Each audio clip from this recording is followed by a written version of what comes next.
గురుమూర్తి. ఏడుకుంటే వస్తాడా? అవును. ఏడుకుందాం. అయ్యా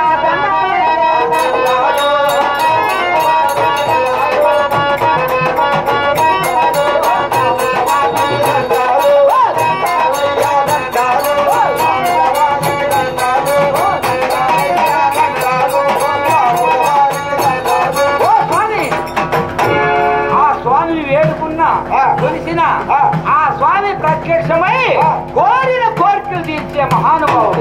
ఓ స్వామి,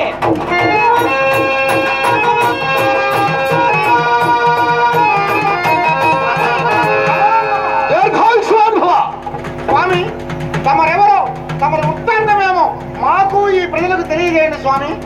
ఈ సభ వారందరికీ గుయ్యను లాగబెట్టినా ఒకటి ఏం కాదు. ఈ సభ వారందరికీ మా హృదయపూర్వ కళాభివందములు.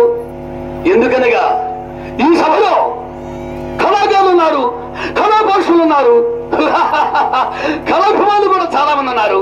వారందరికీ మా హృదయపూర్వ కళాభివందములు. ఇక్కడున్న వారు మామూలుగా ప్రేక్షకులు కాదు, ప్రేక్షకు దేవుళ్ళు. మీ అందరికి కూడా మా అభివందనములు.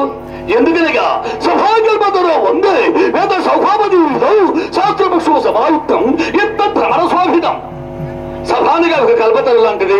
వందే అనగా మీ అందరికీ మా నమస్కృతులు. వేద సౌభామ జీవితం, వేదమనగా శాఖమనగా వృక్షములు కొమ్మలా ఉంటున్నాయో అలాంటిది వేదము. శాస్త్రపక్షము సమాయుక్తం, శాస్త్రము ఒక పుష్పం లాంటిది. ఎంత భ్రమరస్వాభితం. ఒక మాటలో చెప్పాలి అంటే భ్రమరు అనగా 9 సమానమని సభ, పుష్పమనగా మేము చెప్పే కథ. ఈ పుష్పంలో ఉన్న మాధుర్యాన్ని అనుకోవాలి మహా